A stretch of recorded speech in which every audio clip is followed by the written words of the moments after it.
In my humble opinion, Kohei Horikoshi is one of the best artists in the history of Shonen Jump. He's one of the few mangaka that can rival the cartoony, hyper-expressive character designs in Eiichiro Oda's One Piece, while having crisp artwork on par with Yusuke Murata's Eyeshield 21, all while capitalizing on his own influences in interesting ways. And the best way to discuss that is through two of the most important characters in the story.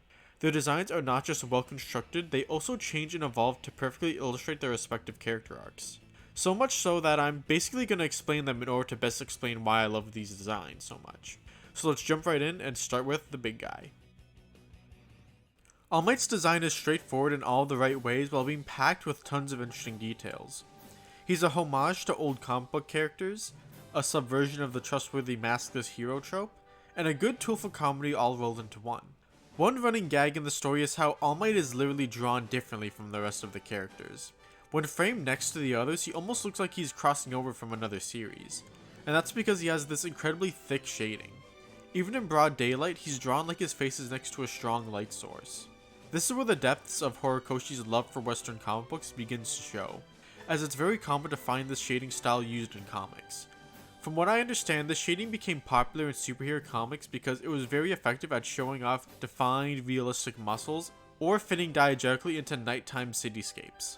My experience with comics is very limited, so I couldn't pin these trends down to certain eras or characters, it's just so widely used.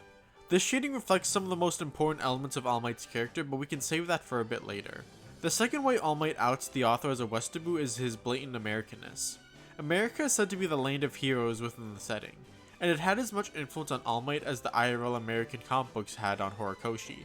All Might's red, white, and blue designs coupled with his blonde hair just screams America.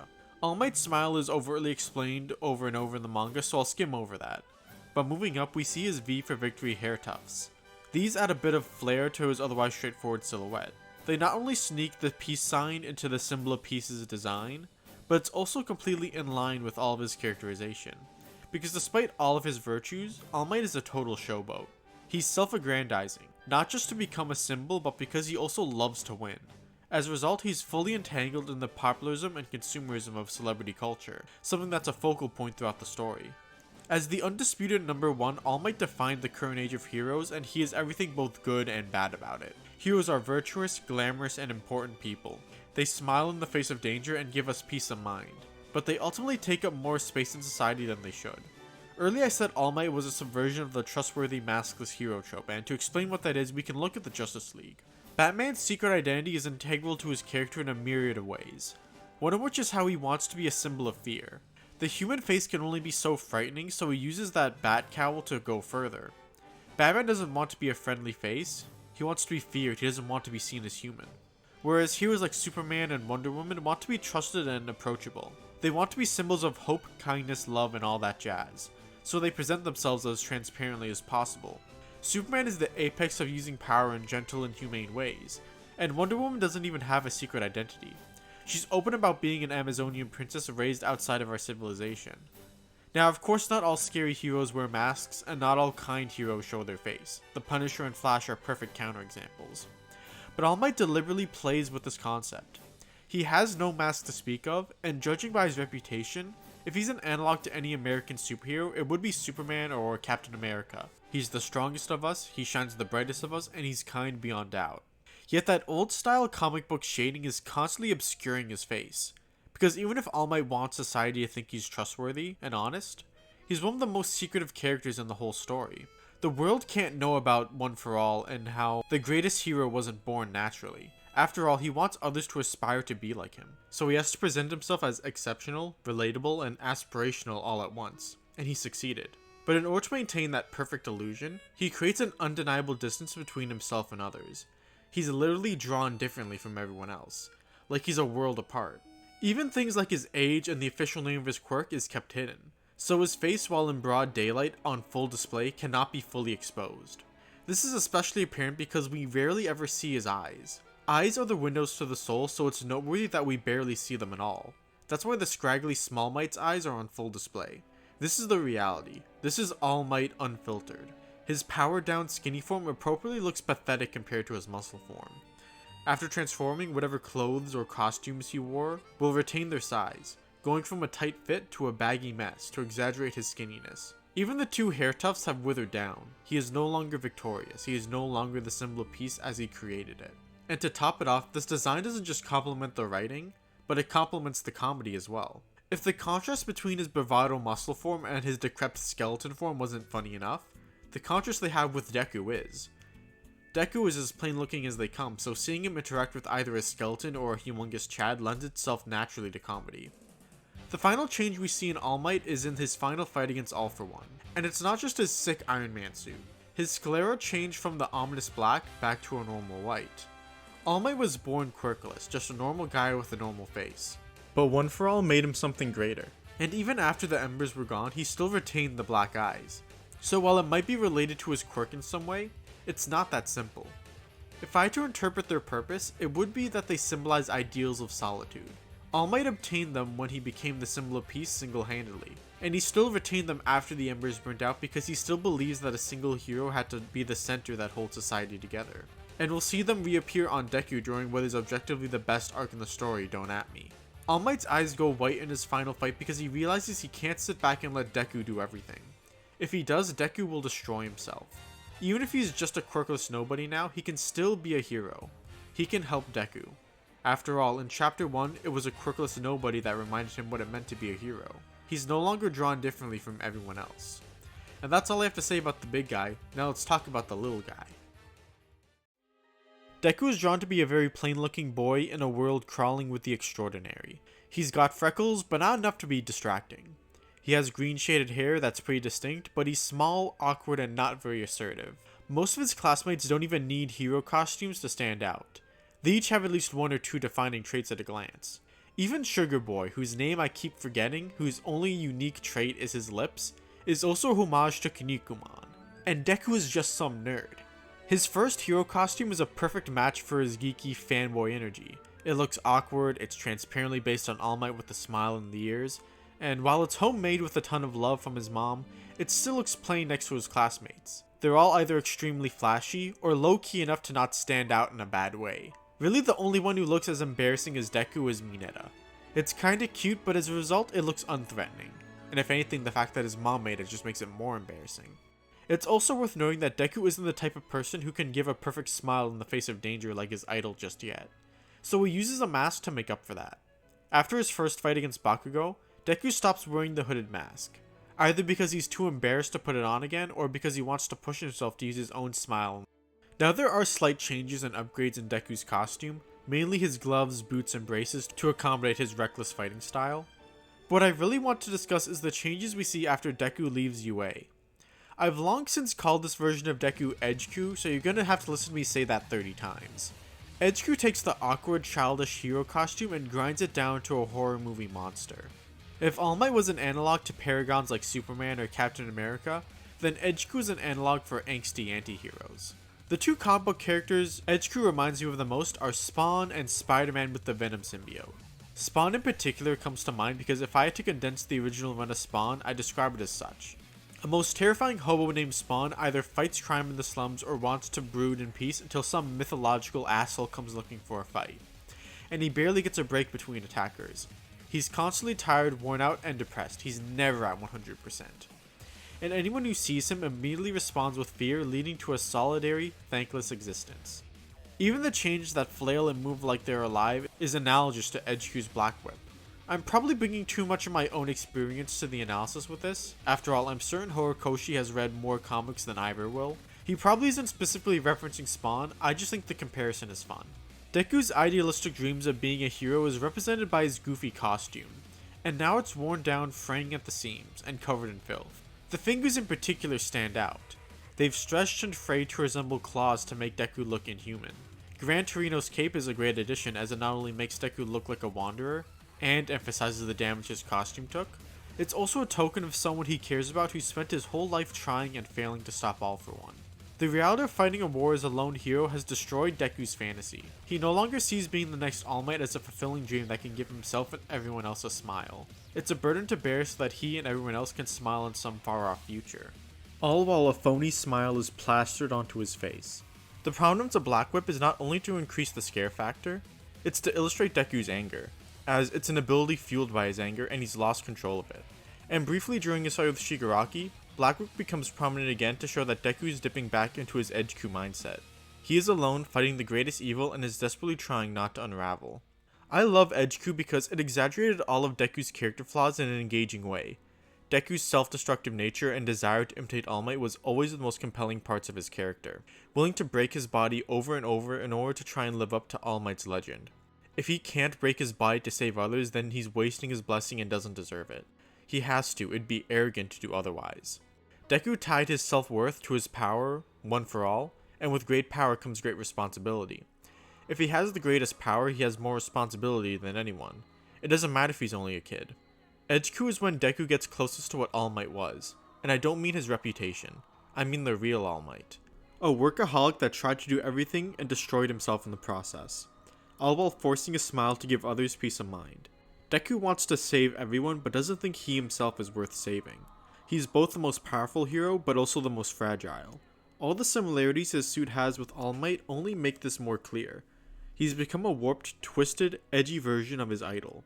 The fake smile plastered on top now has an eerie contrast with the rest of the design. In addition to the similarities the old costume had, Deku now has ominous black eyes like All Might.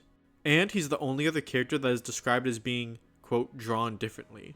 Deku has realized the ideals of solitude that All Might embodied. And that's why it was peak when everyone in his class came to save him. It's the beginning of one generation carried by all. And everyone would come back to aid Deku in his final battle. And the thing he wore to replace his lost suit was a piece of All Might merch, calling back to his fanboy origins while turning him into another humble face in the crowd. He is not drawn differently than everyone else. As for Deku's final hero costume, it's a very straightforward splice between his usual fit without the hood and a replica of one of All Might's old costumes. Personally, I think it's underwhelming, but it does do one important thing. Deku looks like a more humble version of All Might. Instead of giant V for victory tufts, intense shading, and chiseled facial features, it's just Deku's plain old dorky face. He doesn't stand out amongst his class, he's simply another great hero among great heroes. As I said, Horikoshi is an S-tier character designer, and it'd be a shame if I didn't mention some of my other favorites. I doubt I'll make another MHA video anytime soon, so I'm gonna cram some quick sections for other characters at the back here. Shigaraki is very good at giving me an uneasy feeling. His eyes and skin are always incredibly dried out. His hair is always a shaggy mess, and he has this lanky build. But the centerpiece of this unease comes from his hands. In one of the early volumes of MHA, Horikoshi talks about how he loves drawing hands because they're the most expressive part of the body aside from the face. And not long after, we meet Shigaraki.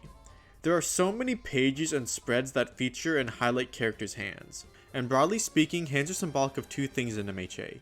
The desire to reach out and save others or to be saved yourself, and a corrupting influence. Think Aryan Overhaul or Shigaraki in All for One. Shigaraki says as long as he's wearing his family's hands, he feels both at ease and disgusted. Aside from just being conceptually terrifying, this also represents the iron grip All for One has on Shigaraki, and his subconscious desire to be saved. He's at ease because he loved his family, but he's disgusted because he, on some level, feels guilty about what he did to them. Not his dad though, he was happy to do that. After his fight with 3 Destro, Shigaraki has become independent, and as a result, nearly all the hands All for One gave him are gone. There's only one left behind. And later on when he merges with All for One, he still has Shigaraki's lengthy build, dry face, and shaggy hair, just with a suit on top, to show that they're kind of becoming one. And in the final battle when Deku's trying to reach out to Shigaraki, there's so much gosh darn hand imagery everywhere. My favorite example has to be the hand armor Shigaraki creates for himself. It's literally about two opposing influences fighting for sway over Shigaraki's soul. Facial hair is seen as a sign of age and maturity, but to take it further, you could compare it to a lion's mane. It's hair that emphasizes your face and head in order to make you look bigger and tougher. And Endeavor making facial hair out of his fire is the type of hyper-expressive detail I love.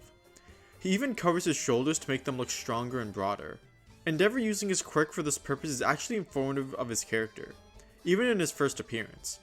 He's a perfect example of a big macho man trying to compensate because he's a tad insecure. After all, he's comparing himself to All Might constantly. But even knowing this, it doesn't detract from how intimidating he looks. Seeing it double as his hero mask is also a fun touch. Burn scars are a big motif in Todoroki's family, And it's pretty cool that Endeavor only gets one himself after he starts trying to redeem himself. He's finally grown a sense of empathy and is finally beginning to understand how terrible a person he was. Metaphorically, it was his flame that burned his family, and he only burned himself once he started feeling bad about it. There's many superhero costumes like Twice, but I like to think he's modeled after Deadpool, only with the funny twist that instead of talking to the audience and breaking the fourth wall, he talks to himself because of his schizophrenia. Kirishima's whole deal in the Overhaul arc is to show the audience what it's like when someone's personality doesn't mesh with their quirk. Kirishima is very timid and incredibly soft-hearted in middle school. If he wants to use his quirk effectively, he has to get used to taking hits. He has to force himself to be more gung-ho and manly. To do so, he dyed his hair and makes it look spiky and abrasive, to match his tough skin. While he eventually overcomes his timidity, he's always a huge softie, which still clashes with his abrasive skin. His unbreakable form turns that contrast up to 11, nothing but jagged points from head to toe. The Enzel volumes are crammed with extra details about the characters' costumes, pointing out a lot of small things added for practical reasons. They're very nice and worth reading. My favorite one has to be Kirishima's, in particular the point about his arm sleeves. He added them for the sake of carrying people while hardened to make sure his rough skin doesn't cut them. Underneath his rough exterior, he's still just a big old softie. I like Toga's design a lot, not just because she's cute as a button and has the best smile in the world, but because of two consistent motifs, the illusion of restraint and imitation. The latter is easy enough to explain. She ends up becoming edgier versions of people she admires in an attempt to understand them. As for the former, at a glance she looks normal until you look a bit closer. This is a typical slasher schoolgirl. The mundane and innocent look of a girl in uniform clashes with her violent actions. Toga is attempting to look normal, but is failing. Her hair is tied up in buns, but they're not tied neatly at all. They messily fall out and fray apart. Because Toga can never be other people's idea of normal. She wants to be true to her idea of what's normal and natural. There's been much said about Toga's nudity throughout the story. And being honest, whether intentional or not, it's going to be fan service to someone. But I'd argue Toga was barely sexualized in these moments. They're drawn to make Toga look terrifying. She looks like a freak. Toga wants to expose her natural self, symbolic of her nude form, to others, but ends up scaring them in the process. The most straightforward reading of Toga's character is someone with an atypical fetish and or sexual orientation who is punished for being herself. She likes blood and is definitely bi, and her parents, her school, and every stranger thinks she's just a freak for admiring people a certain way. The only people who accepted her were the League of Villains and Ochako, whose character arc is about learning to stop repressing her own feelings and share them with others. And she does so by learning from Toga. The nudity was made to be symbolic of her natural self that she wanted others to acknowledge, and I feel it added a lot of emotional vulnerability to both her and Ochako in their battle. Now I know fanservice and nudity can become a complicated subject, and when all is said and done, My Hero Academia definitely has a lot of fanservice in it. But now that I've said my piece, let's talk about a design that is definitely sexualized without the wazoo. I like how Nagant gives me the impression of a gender-bent G.I. Joe. She's like an old school action figure, a gun for her hand, a combat fit, and her quirk makes her joints appear more mechanical, like she's a big toy. Her backstory does make her out to be more of a sham hero, so her being compared to a phony action figure is pretty cool. Also, I'm just a huge fan of how Horikoshi draws pretty women in general, 10 out of 10, especially Mirko. Particularly Mirko. Thank you all for watching, like and sub if you want to see more, and I'll see ya in the next one. If for some insane reason you like hearing me yap about this manga, I have 3 videos on my side channel with hours worth of content of me talking about it with a good friend of mine. So check it out if you're interested.